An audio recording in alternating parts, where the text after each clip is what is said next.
first of all, I want to know how you became, you found your way into something of fulfillment and got out of your own way and stopped being burnt out and became the founder of Unbecoming. Can you share a little bit about what that looked like, where you were, and how you got to where you are now? Oh my gosh. I mean, I don't even know where to begin on that. There have been so many different.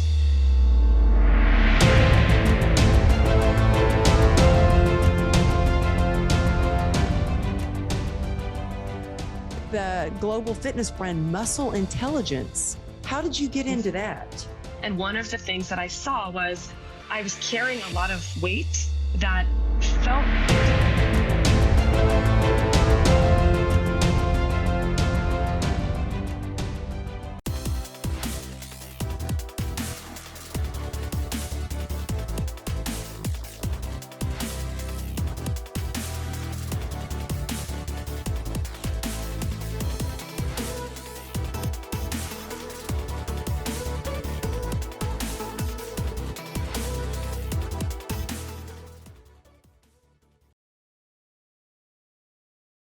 Hey, y'all. Thank you for tuning in to True Grit and Grace. I have to say, if you have ever felt like you're drowning in to-dos and almost thrown in the towel, or if you feel like you're already behind by the time you wake up, or maybe you feel like you're a slave to the system who puts out fires all day long and you're working your tail off on just the edge of burnout, I'm so glad you're here because I have with us today the one, the only Phoebe Mroczek. And I hope I said that okay. Like like bro, like Mroczek. Everybody got that? Phoebe. Now, if you want to just Google her, go ahead and Google stalk her right now. She's got an incredible podcast. It's called Unbecoming.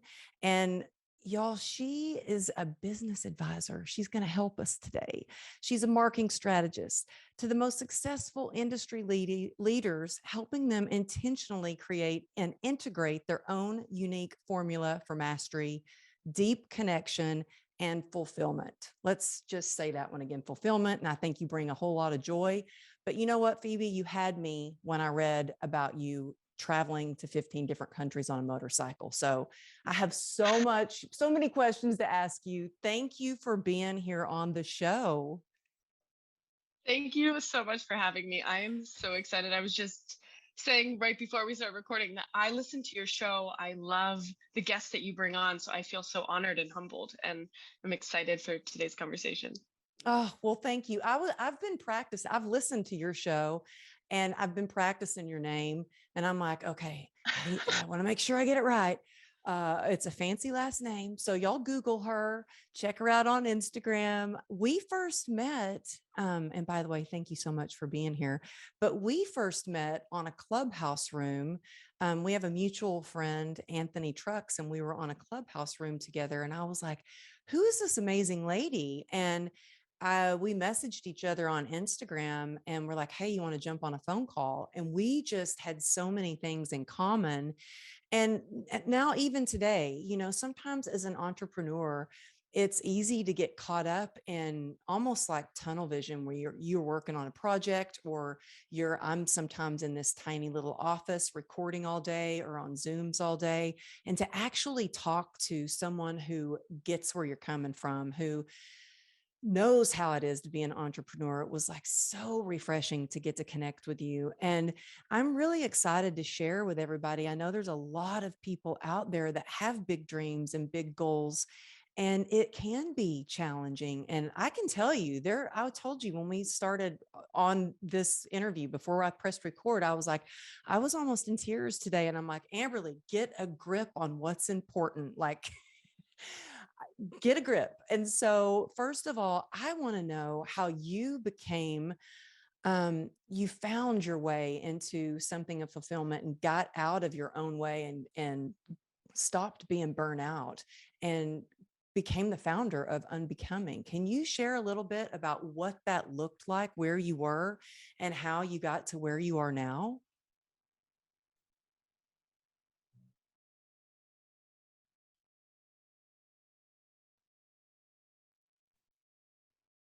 Oh my gosh. I mean, I don't even know where to begin on that. There have been so many different paths that have brought me here. So I would say most significantly, I was a Division One college athlete. So I played soccer. Soccer was like my dream. It's what I worked for since the age of 5. And I got there and was like, this is supposed to be this big, exciting thing that, you know, I've worked there and was like, this, it's just not what I thought it would be, not where I was hoping not what I was hoping I would feel like. So I made that shift. I quit, which was the first adult decision I had ever made when I was Wow. 19 years old. It just crushed everyone around me because that was who I was supposed to be, right? So moved into travel, was like, okay, I got my feet wet in travel. Wanted to go all over the place. So we can speak to the motorcycle trip, which is only a couple years ago. But did kind of got my feet wet, wanted to see the world, wanted to see more outside of what I knew to be true, which was soccer, and soccer is the only way. And so inside of my travel, I started to see a greater sense of entrepreneurship has always kind of been in my blood, but I was toggling between traveling and working, starting my own business. And then had several years of that, loving it. And I've always, I mean, travel's in my blood. It's who I am just as much as entrepreneurship.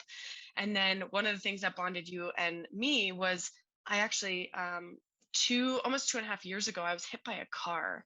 So I was doing all the things right. If this felt like the second big shift. So the first one, in soccer when I was 18, kind of had this moment, this awakening, right, where I was like, everything that I thought was supposed to be one way is not that way. So what gives? In that same year that I quit, my dad actually passed away very suddenly. So I was dealing with that, having Mm. that crazy crossroads of my life and just like this real crisis of identity. That came back again 2.5 years ago when I thought I was doing everything right. I had a great business, doing the things that I thought I was supposed to do. On paper, my life looked amazing. Mm. And I'm crossing the street in Austin, Texas, get hit by a car, Mm. and completely blindsided as far as like, why is this happening right now? And again, came back that crisis of identity and was like, what am I actually doing? What's Okay, I important? have to ask you though, because I mean, I'm just asking you because my daughter and I were just hit by a car in a I crosswalk a heard year that. ago. And did you see the car coming? So all I remember crossing the street, like the little blinking light, the man was blinking man. And I start crossing and I just turned to the side and I remember I touched the car as right before it hit me, but I didn't even see it coming. It ran a red light. It turned right into me. And so I put my hand on the hood of the car, and then the next thing I remember, I'm on the pavement, on the actual road, and I'm terrified. I hear screaming. I hear all these people, like all these women specifically, screaming. And I just was so terrified that there was another car coming, didn't really Yeah. know what to expect. And that's all I remember. So I didn't see it coming. I saw it at the last second. And I just remember this white car hitting me. And that was the start of this uncovering of a whole new transition for me in my life. Wow. Well, so on that part, were you taken and obviously taken to the hospital? And how long were you in the hospital? So, I actually refused the ambulance, which I've learned now is not the way to do things, but it was just the adrenaline in me. So there was a man behind me who also got hit, and this man came, helped me up, and I was so concerned with everybody else being okay, which I think a lot Mm. of women can probably relate to. And, Yeah. I'm making sure he's okay, and the guy's like, are you okay? You're the one who got hit. I'm like, no, are you? And then the driver, I was like, are you okay?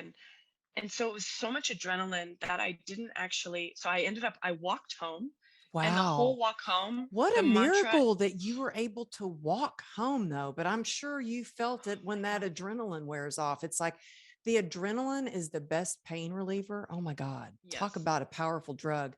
But the minute that adrenaline leaves, it's like the pain can just come rising up to the surface. Were you in a lot of pain? I mean, I was holding so much together that I didn't realize. I was hit 3 blocks from my house, thank God, which was great. Because then when I got home, the mantra that I was repeating the whole way home, I think so I could like keep it together, was this is a gift and I don't know why.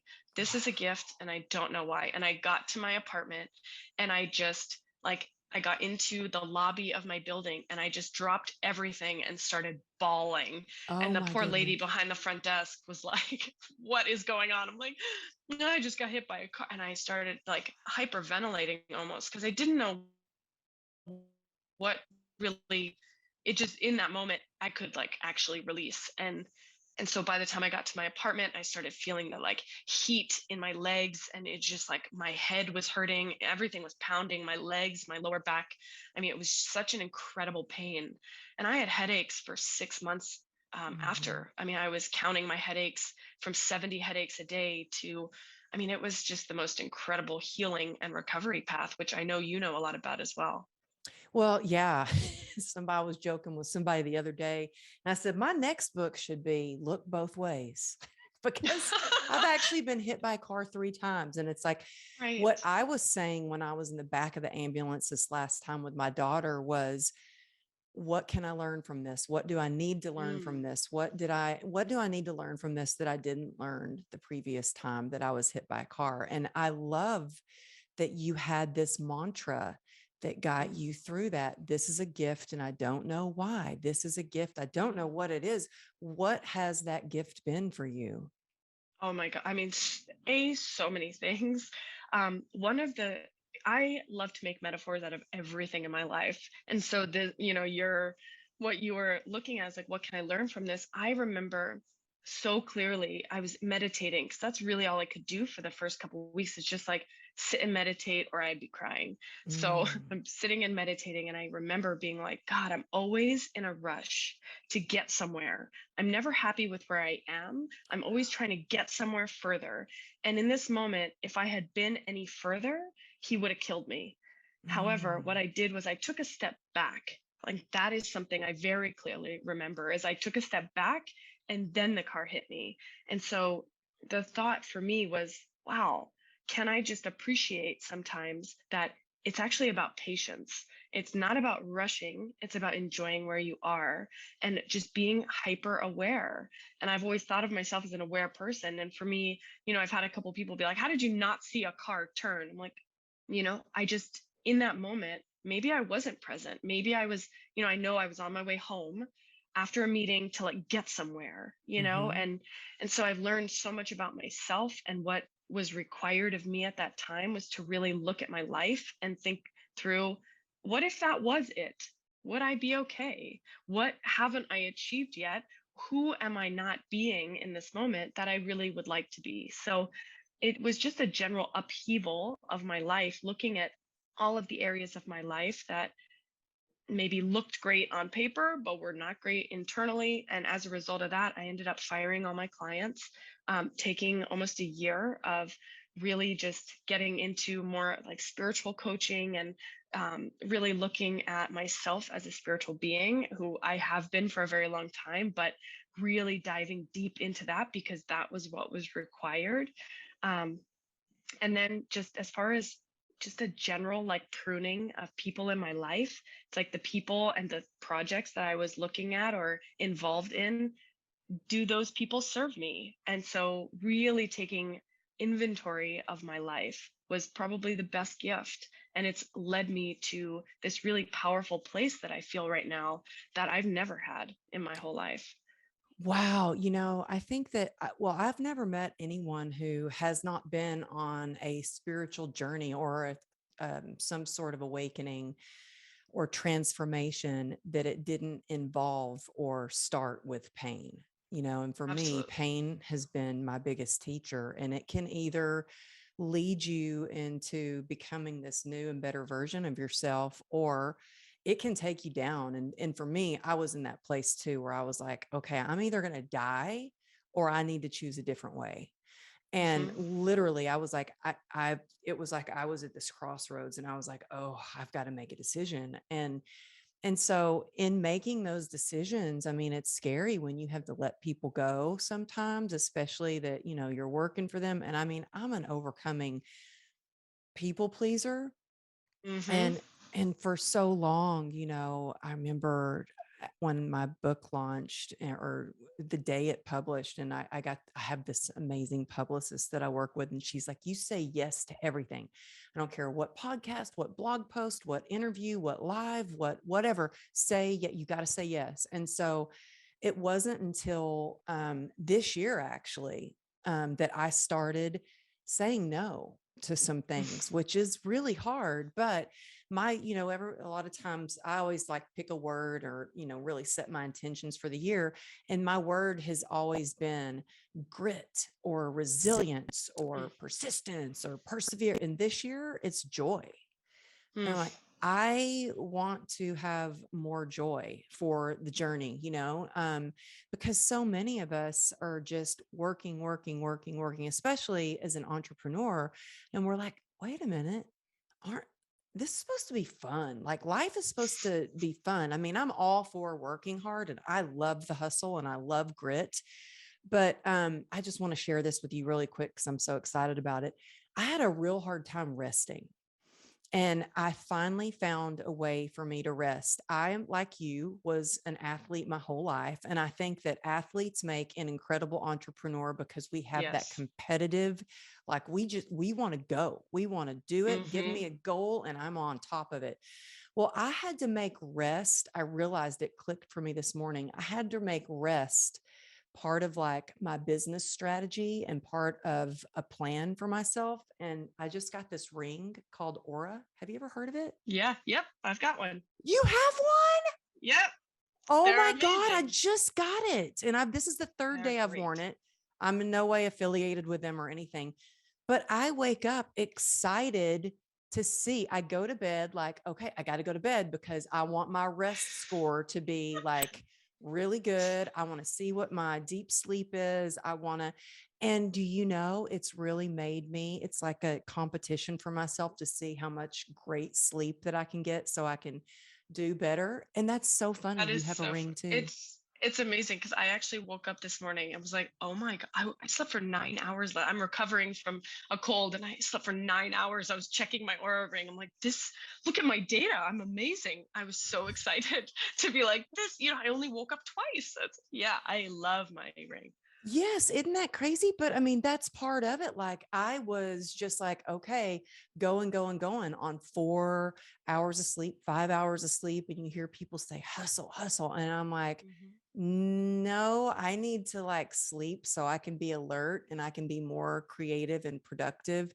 And so, all these things, what have been some of the hardest things for you as far as when you decided to make this big shift and you got rid of all your clients?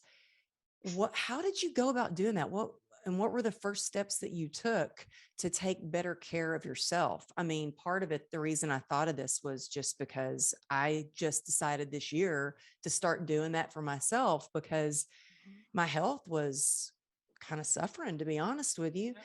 And so I just want to know, how did you start making that shift for yourself? Well, I got really clear. I think that's the first thing is I got really clear on what kind of life I wanted to lead because so many people try to fit their life into their business. I work with a lot of entrepreneurs as opposed to your business into your life. And I'm one of the first people to say well, your work is so important, but I also don't believe that it's the only thing that's important, right? There's so many other aspects of our lives that business or work is just such a small piece of it, even though it can feel all encompassing if you're having a launch or doing whatever kind of promotion, that feels really important. But I got really clear, and I got clear by giving myself a lot of space. So at that time, I would walk in Austin, I would walk the loop all the time, and one day I came home and it was like out of a movie. It felt like Bridget Jones maybe, where I closed the door and I just kind of slid down the door and I was like, I don't want to do this anymore. And it was Wow. all about my work. I'm like, wow. And it actually really made me nervous because I've been business coaching for 7 or 8 years, or I'll say 5 to 6 years at that point. And I'm like, this is who I am. So what do I mean I don't want to do this? Like the words just fell out of my mouth out loud. And I was like, oh no, I have to acknowledge it now because it came out. And I realized now it actually wasn't what I was doing, it was who I was doing it with, which was, at that time just exhausting me. And so there's a really important distinction there to figure out, if you don't like what you're doing, what piece of it do you not enjoy, versus throwing the whole baby out with the bathwater, right? So figuring out, what piece don't you enjoy, and you can always find a replacement or change or transform that. The other piece about me personally, as it relates to people, the thing that I don't think people ever talk about is they always say, make room for what you want. And so then you go and you do that. And you're like, okay, I'm just going to, set some boundaries, reinforce those boundaries, which is also can be a challenge. And then when it comes to making room, well, what happens in the in between, right? If the acrobat like lets go of the little swinging thing, The and bar, then you're yeah. just the bar and you're in the free fall. Nobody talks about the free fall, because that's the part that's really uncomfortable, where you're like, wait a second, where are all these people who are supposed to come into my life to fulfill on what I want as part of my community? Where are those people? And that can last, for me, it lasted way longer than I thought. That was like a good 5, 6 months of like, hold on a second, where is everybody? And that led to a lot of loneliness and a lot of like deep reflection in me, that was like, what am I willing to stick it out for the promise of better friends, of better clients, of a better life? And I was committed to that, even in the deepest, darkest, lonely nights. And I was sharing about that on my podcast, or on Instagram, or with my friends, because I knew, I was like, I can't be the only one feeling this way. So Mhm. allowing myself that space to not have to fill it immediately, right? It's like silence, not having to fill the space just so that somebody doesn't become uncomfortable. It's actually just steeping in that silence and getting really honest with myself about what I'm committed to. And if that is true, then I don't I don't need all of these things or people or whatever to fill that void. So That those were is the the big things. definition of grit, though, actually. Like you were Yeah. willing to go through those really tough situations. I just did a talk. I just got back from Arizona and I talked about really how to build grit. And the first part of it Mm, was really looking to see what is your vision, creating a vision for yourself. And I mean, it sounds exactly like what you're describing, creating a vision for yourself, becoming a part of that vision, and then feeding that vision with positivity. And how much are you willing to really, go through hard times and suffer through sometimes, just so, and have that patience to get to the place that you want. And a lot of times I think that, it looks easy, that some people are just overnight successes at what they do. And it's like, I love that you share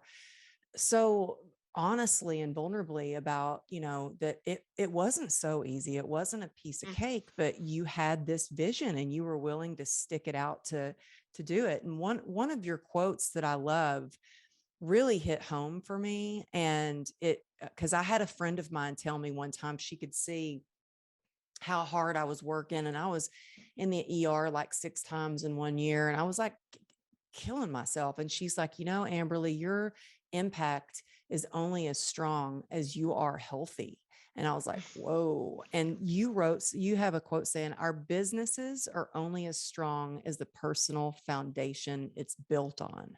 mm, And I love that. That really hit home, because you started taking care of yourself in every way. So we talked about like getting sleep, and you're like, woohoo, 9 hours. I'm a freaking rock star, which totally shifts your perspective, right? Where, I mean, it really does. Cause I slept in this morning. I usually get up at 5 and I slept till 6.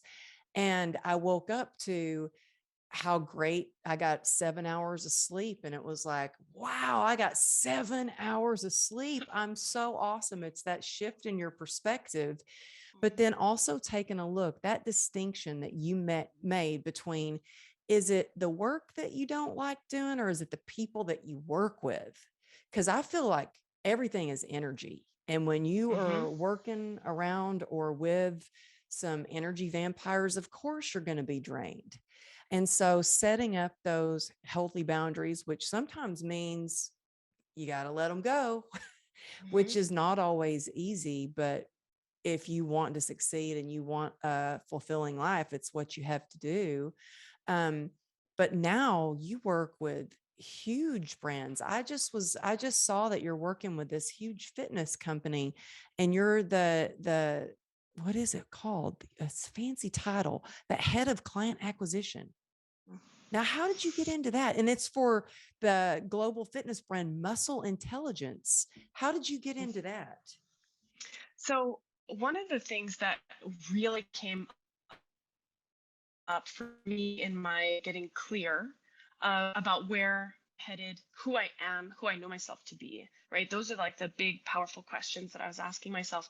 And one of the things that I saw was I was carrying a lot of weight that that didn't feel like mine. It was a really weird, I don't know, it was a weird sensation where all of a sudden something clicked for me. And it was last February, February 2021. And there was just a moment that I had where literally everything changed. And I know it was February 1st, or yeah, February 1st, so 2121.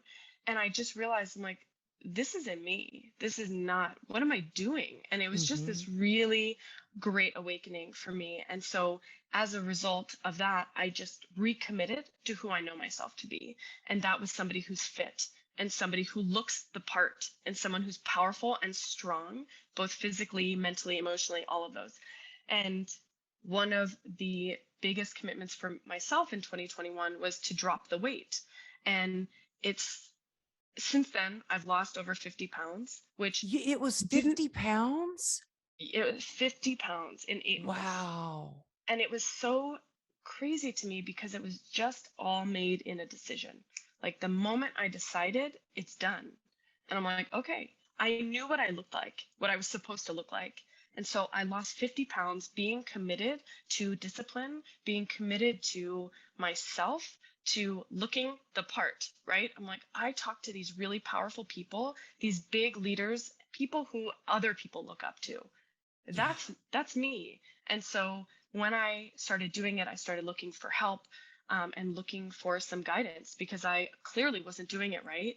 And as a result, what I talk a lot about is that it wasn't about the WEIGHT, like the physical weight. It was, but it wasn't. It was so much deeper with the emotional weight, WAIT.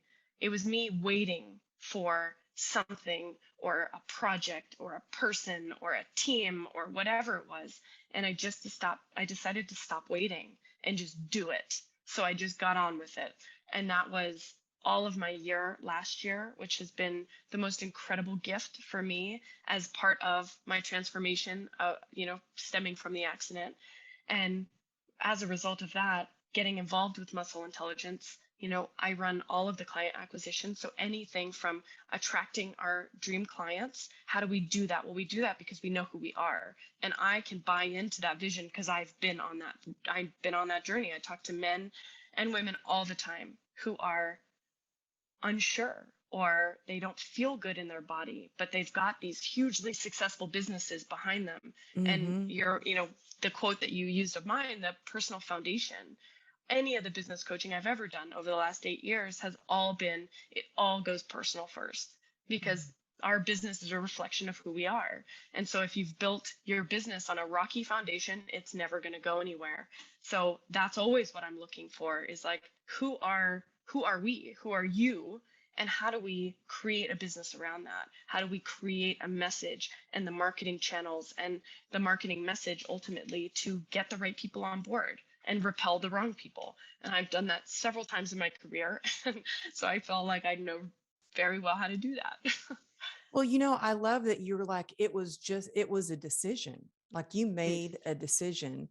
And I think, you can't just command and then the universe is like, okay, I'm listening. Or, you mhm, can't just ask God to create the ideal life. You really have to take action deliberately. And sometimes that means investing in yourself and a coach. But really, again, you became this vision and you just decided. And once you decided, you were like, oh yeah, I'm doing this.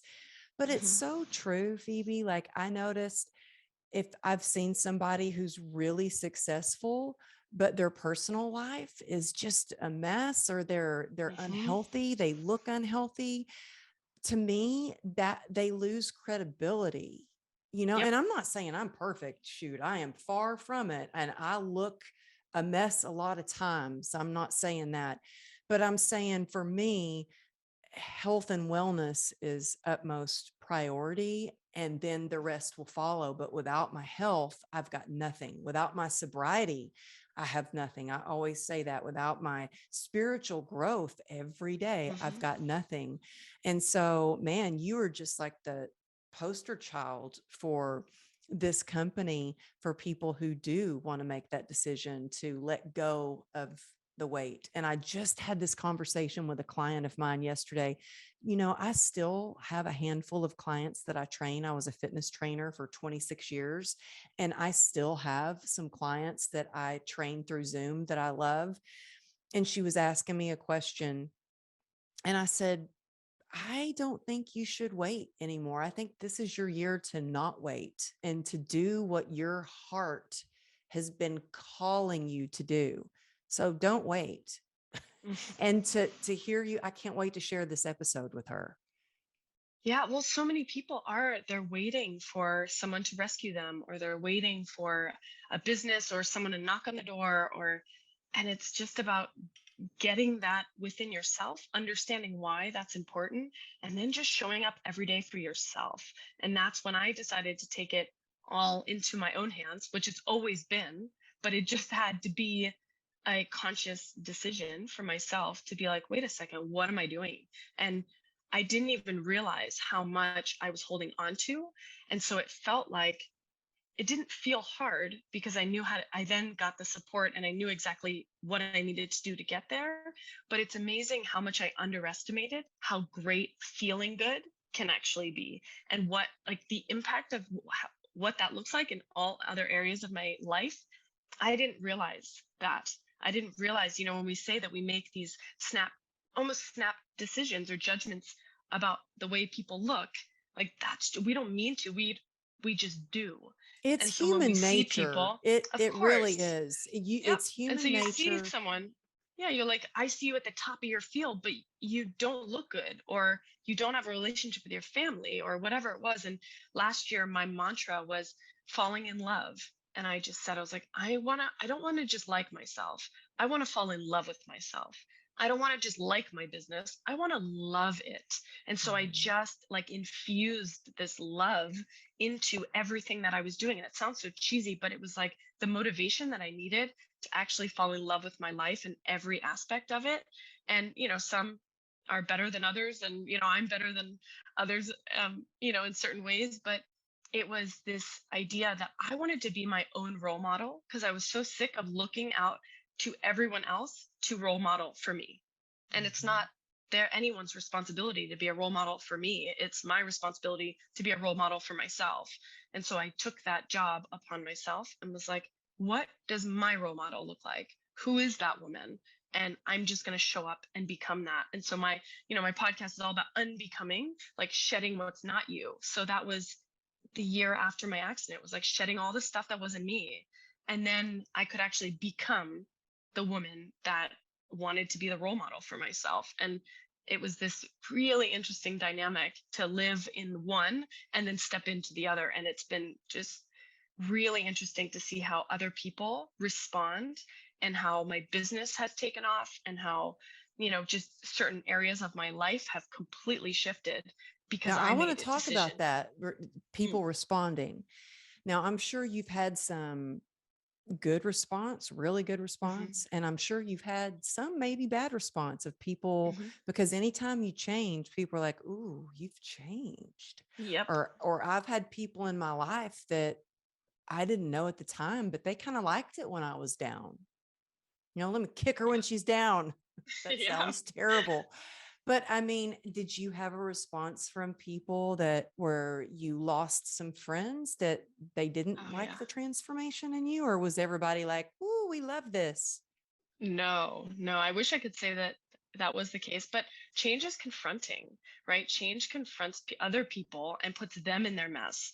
And so when you see me succeeding, or I all of a sudden have muscles and abs, and it's like, whoa, what does that say about you? So I've been good. I can't say I'm great at it, but I've been good about understanding that your judgment of me is a reflection of you. So that's great.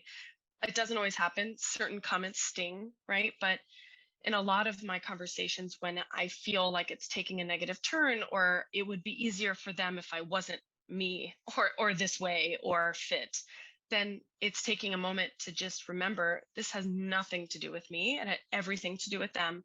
And so I have lost friends who are like, oh, I don't know you anymore, and who do you think you are to do X, Y, and Z? And that's okay, because we're just not a match. We're not, you were talking about energy. I'm a big believer everything is energy. So Mhm. we're just not a match anymore. And if I can stay in that frequency or vibration to say, okay, I'm going to keep what's mine and I'm going to let go of what's not mine, because this actually doesn't have anything to do with me. It's such a much more empowering stance than me then to just layer on top my judgment of their judgment. And then it becomes, you know, not productive at all. So Oh, yeah, it's I been a totally really agree. interesting time. I'm sure, but I'm glad you shared that. I mean, because I've experienced that as well. And a book that really helped me with that, that I always remember, is The Four Agreements. Have you read Yes. that book? Yeah. I Yeah. love And that book. I like the be impeccable with your word, but I think one of the things that I remember often about the Four Agreements is don't take anything personally, and Yep. realize that, yeah, you're a mirror to what somebody is not doing, or maybe what somebody is doing. And it's powerful when we can just let it go and stay in our lane. I have to Yep. remember, stay in my lane, and so that was powerful. Thank you for sharing that.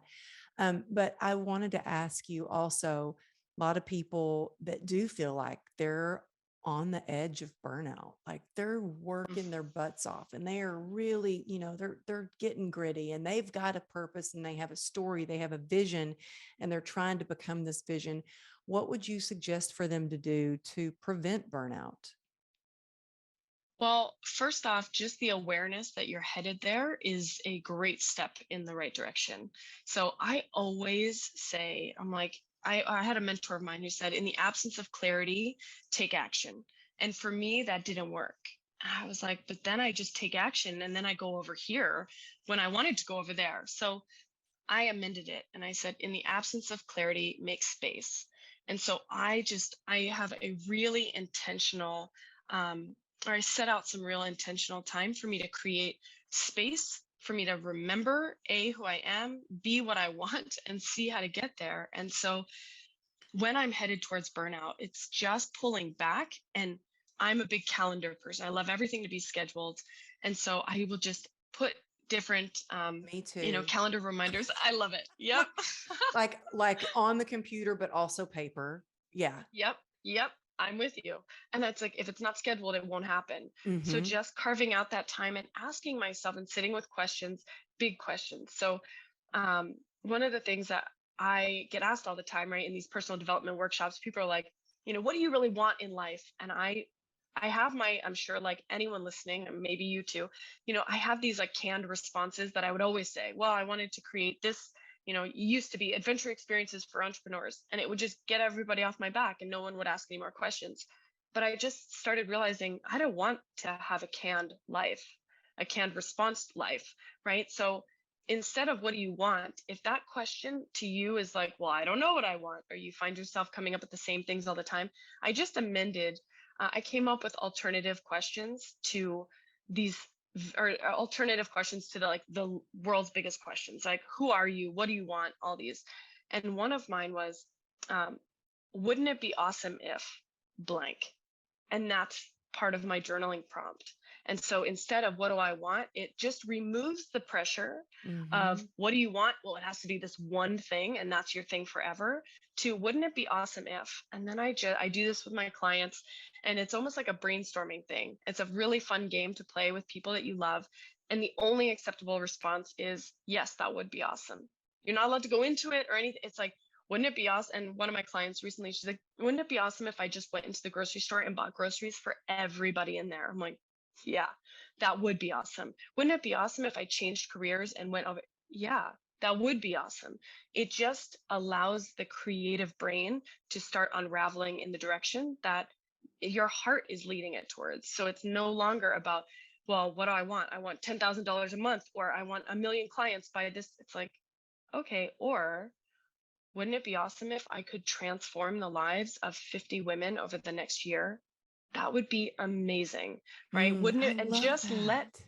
just let your body tell you what it wants. And that's one of the biggest transformations for me in the last year. Losing so much weight was like, now I actually hear my body. Now, when I say transforming 50, like my hair stands up, and I'm like, whoa, okay, like I can feel it. It's a real physical desire for me to help, women and help business owners do what it is that they want to do. But that really stems from creating the space and asking yourself the right questions. Oh, I love that. So create some space, take some time for yourself. And as I'm hearing you say that, my 13-year-old daughter, I'm like, she must be listening to your podcast because she says that all the time. She's like, well, she actually says, wouldn't it be nice if, and she says something like we have a new fish aquarium. Wouldn't it be so nice if you had a beautiful fish aquarium in your office? Wouldn't it be nice if we went on a scooter ride? Like all these things, but she has been saying that a lot. And I love it. it just makes life like fun and like an Yep. adventure, Yep. And so I love that you don't have like some canned, because you hear a lot of those responses and it puts pressure on it has Hmm. to be this way. And I remember when I first got into speaking, and I went to this speaker coach who was awesome. And but it has to be this way, and you have to dress this way. And of course, you have to appear this way. And I could see the transformation in myself when I had some, you have pictures that pop up on your phone. And Hmm. there was like a memory of me when I first started speaking. And I'm like in this very stiff business pantsuit. And I'm like, oh my gosh, that's so. And I just posted a video of this last speaking event, and I had somebody say, where's your outfit from? And I'm like, I don't even think about that or exactly what I look like. I just dress that what feels good Yep. and what feels fun and brings me joy. And I listened to my body, and somebody was like, oh, well, wow, you're dressed pretty crazy. And I didn't know you could dance. And I'm like, oh, you hadn't seen me dance. That's just a little bit of something. Then I thought this Yeah. year, when you said, I can actually hear my body and feel what your body's telling you. And it's interesting because this is the first time I'm like, I want to have that joy and dance on stage if I want to dance on stage and stop taking myself so seriously. So at this last event, I actually got this young girl who was 16 to tap dance with me. And then I even got her mom to tap dance with me. That's so awesome. It was so much fun, and it was like, I don't have to be this like very serious speaker that's on stage and that who doesn't talk to anybody in the audience. You must go backstage. I'm like, no, I want to talk to everybody. Yep. Well, and the greatest thing about that, and this is where I feel like, when I'm thinking through different sales conversations that I'm having or strategies and what I'm like, wait, or even just me being with my friends, me being myself gives everyone else permission to just be them. We can just like, hey, let's just like cut all the stuff that doesn't work for us. I have to get off stage and this is what we do. And we walk in a single file line and we kind of look miserable and we sit in the green room and don't talk to anybody. And that doesn't work for me. I That doesn't hate work that. for me. And it's Right? It's like interesting. I want to be dressed in a fun outfit, or I want people to understand that, entrepreneurship or business owner or just being a human comes in all shapes and flavors and sizes, and who cares? And that was one of my guiding principles last year, was like, who cares? Because if I care too much, then I'm not myself and I'm too in my head. It's like when I actually just show up. And I think since my accident, my podcast blew up because the first one back, I was having such memory issues that I couldn't actually remember what I was saying as I was saying it. And I showed up anyway. And I remember just sitting in my closet talking because it was dark and my eyes were hurting and my brain was hurting. And I was like, I don't even know what I remember saying on air. I was like, I have no idea what I just said, but I'm going to keep going. And I was so honest and Mm-hmm. just about my life and my experience. And people want more of that. And they want more of it because then they can see themselves in it, right? You can see yourself in a moment where you're like, I have no idea what I'm talking about, but I'm going to bring it back to a point here somewhere sometime, and that gives people permission to live out their dreams and to lose 50 pounds if they've got to lose 50 pounds, to get honest with yourself. If this isn't working, then okay, you've got two choices, or it doesn't matter if you choose, it's that you are going to choose. It's what you choose to be the same, have this default future, where you're headed based on where you are today, or make a shift, make a change, and start actually putting something together so if you're on track. I mean, it's all, to me, fun, which is when you said that, like, for me, fun is the number one guiding principle. I'm like, if you're not having fun, what are you doing?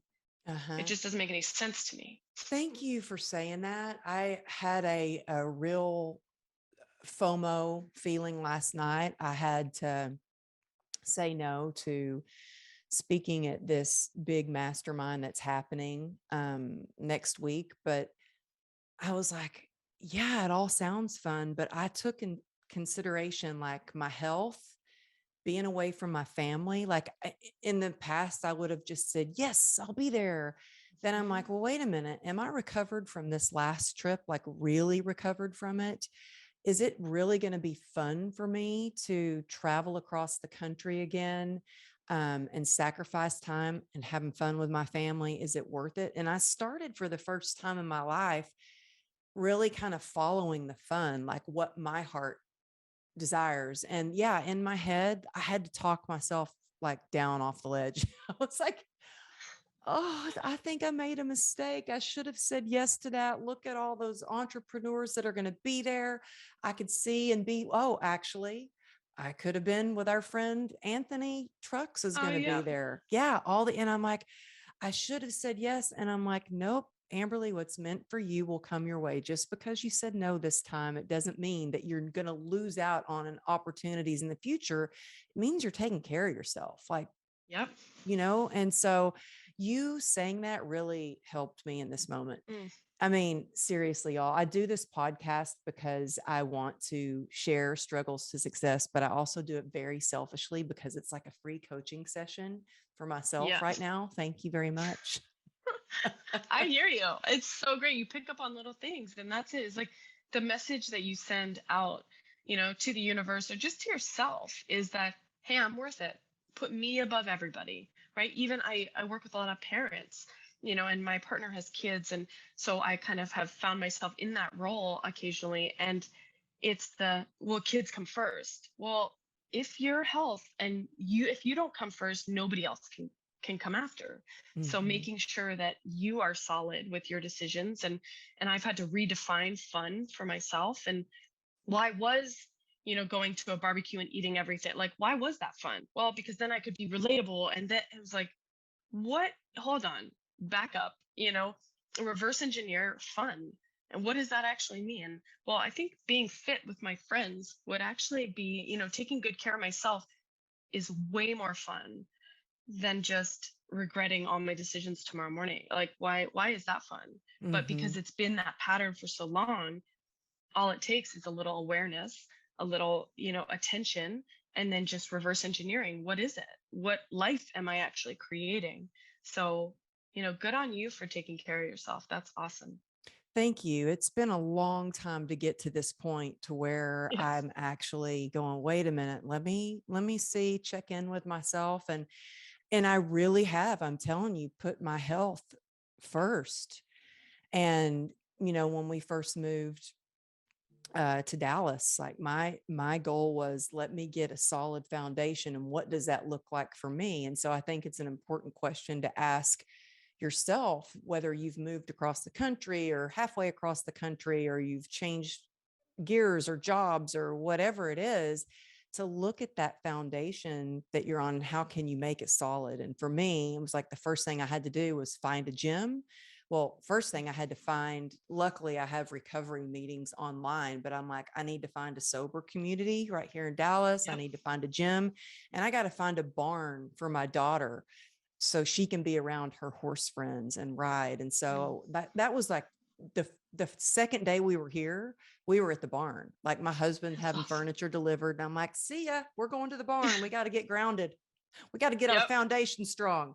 So for sure. yeah, I love what you share. And your last podcast episode, y'all check out her podcast. It's amazing. I think you get like something like 240, 250,000 listeners not a month, every single week that tune in to your show, and you help them release what's holding them back and realign their core values and step into the truth of who they really are. And I love all you shared today. I want people to have an opportunity to either be able to work with you, listen to your podcast, or see where you're going to be next. So what's the best way for people to find you? So Instagram is the best place, at Phoebe Mroczek. And then on the podcast, I love inviting more people in to just having this conversation about what is actually, getting honest about what's holding you back. And so that you can unbecome, so that you actually become the person, the woman, the man that you know yourself to be. And so I work every year with a handful of people where I actually personally mentor them and help them step into, a healthier version of themselves, a wealthier version of themselves, and a more loving version. I think that's the piece that, we've talked about a lot today, is that foundational, the personal foundation. What does that look like? And it's, for me personally, it was a little embarrassing to admit all of the things that were in the closet, that I wasn't really sure about who I was, or, what I was portraying. And when I got honest and I felt comfortable spilling my guts with somebody, I was like, that's who I know myself to be, is that person. I'm in your corner. I've got your back. What you share is always confidential. And as a result, your bank account goes up, your relationships, go up, they increase, they improve, and then obviously your business can thrive. And it starts with that awareness, getting really honest with yourself. It's Yes. not easy, but it is transformative. So I appreciate you sharing that too. Also, y'all check out her website. That'll be in the show notes because she has a beautiful website. And check her out on Instagram. If there's a part of this show that really hit home for you, please take a screenshot, whether you're watching this on YouTube or you're listening on your favorite podcast platform, and tag us both at Amberly Lago Motivation, and say your name. You say it better than me, Phoebe, on Instagram. Phoebe Mroczek. Yeah, See, Phoebe Mroczek. Mroczek. I like how Hmm. you told me in the beginning. It's like bro with a or Mroczek. Did I say Yep. it? Okay. Yep. Bro, but with an M, check like you write a check. Okay, got it now. Phoebe, thank you so much for being on the show. We've had this on the books for like 6 months, I think. And I'm so glad that I finally got to connect with you, and it's perfect timing. So thank you for sharing your wisdom, your amazing transformative story. Congratulations on your weight loss and your success. And I hope that one day, I was kind of hoping you were going to be back in Austin. So I'm driving there next week because I really selfishly wanted to see you. But I know our paths will cross in person Yes. soon. And I hope to see you on Clubhouse again, or hear you on, are you on Clubhouse a lot? I was, and then I kind of got sidetracked with other business projects, but I might get back on. We'll see. Instagram's really the place that I love to share and to talk to people. So maybe we could do an Instagram live at some point. Yeah, we should do that. Okay, Would we're love going to that. do it right before this airs. We're going to go on live. That's Perfect. okay. Let's do it. Well, and I just want to say real quick, thank you for having me on the show. since our first conversation, I was like, we are just like instant friends. And I Mhm. appreciate so much of what you do for your community. And I watch, I'm one of these lurkers who pays attention to your stuff. And so I am so impressed with how you show up for the people that matter to you in your family life and your community. You do such an amazing job. And, it's an honor for me to be here, but just, to call you a friend and a new friend at that, I'm really excited for what's in store for us. So Oh, me anytime you too. are around, I would love, when I come to Austin, I will make the drive to Dallas and see you. And, I look forward to what's in store for our friendship. Oh, me too. Thank you. Well, just so you know, we're getting our guest bedroom in order right now. We just started that yesterday. So it'll be Perfect. ready for you. Excellent. We'll have some fun. Well, thank you so much. It's always a joy when I get to talk to you. And until we go live on Instagram, I'll talk to you next time. Okay. Thank Thanks you for for having tuning me. in, y'all.